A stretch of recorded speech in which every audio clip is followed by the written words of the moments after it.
Je vous le disais en titre, plusieurs personnalités depuis quelques temps déjà, et notamment un linguiste, s'inquiètent d'un déficit de vocabulaire qui toucherait une partie de la population. Si 55% des Français maîtrisent entre 5 et 6 000 mots, 10% n'utiliseraient en revanche pour communiquer que 4 à 500 mots. L'école pourrait-elle remédier à cette faille lexicale? Décryptage, Diane Benzina et Françoise Vallée. Il en contient des mots, le dictionnaire, du plus simple au plus soutenu. Mais en réalité, utilise-t-on vraiment toutes les nuances de la langue française?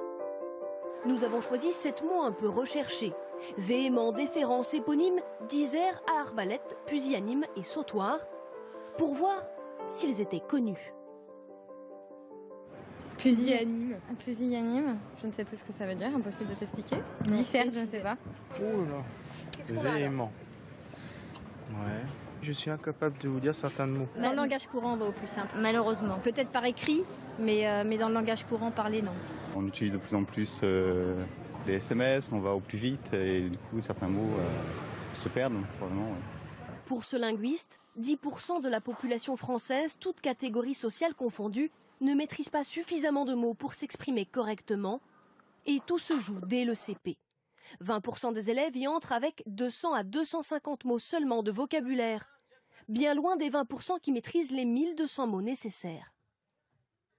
Ces enfants-là sont des enfants qui auront énormément de mal à apprendre à lire et à écrire, et ce seront des enfants qui traîneront ce retard accumulé de classe en classe, où on les laissera passer à la classe supérieure, et qui arriveront au collège, et là, le collège les achève. Yanis Roder enseigne l'histoire-géographie en collège d'éducation prioritaire. Pour lui, le manque de vocabulaire empêche l'accès à la connaissance, la compréhension des concepts abstraits. Certains de ces élèves, très vite, pensent le monde en noir et blanc. Les gentils, les méchants, ceux qui sont comme moi, ceux qui ne sont pas comme moi, ceux qui sont avec moi, ceux qui sont contre moi. Il n'y a pas de nuance en fait. Non, il ne peut pas y avoir de nuance parce qu'il ne peut pas y avoir de complexité. Parce qu'on n'a pas les outils. Parce qu'on n'a pas les outils linguistiques, parce qu'on n'a pas les outils qui permettent la compréhension. Face à ce constat, Alain Bintolila a alerté la ministre de l'Éducation nationale pour demander à ce que le vocabulaire soit encore plus une priorité de l'école. Alors, doit-on parler d'un réel appauvrissement de la langue française? 3 secteurs au crible ce soir. Les textes de nos chansons, les articles de la presse écrite ou encore les discours politiques. Moins de mots, moins de vocabulaire, fantasme ou réalité? Alexa Mayer, Daniel Wolfrom, Nicolas Hauer.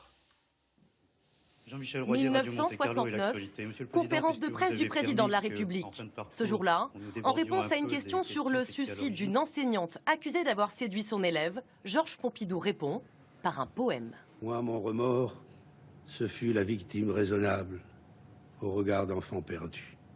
Celle qui ressemble aux morts, qui sont morts pour être aimés. C'est de l'Éluard. Merci, mesdames et messieurs. Quelques décennies plus tard, les hommes politiques sont-ils toujours aussi doués pour manier la langue française? En 2000, Jacques Chirac s'est illustré. Aujourd'hui, on rapporte une histoire abracadabrantesque. Abracadabrantesque, 18 lettres. Un mot dérivé d'abracadabra, inventé par Arthur Rimbaud. Mais quelques années plus tard, à l'ère des réseaux sociaux et de l'information instantanée, qu'est devenu le discours politique. Incontestablement, la parole politique s'est appauvrie.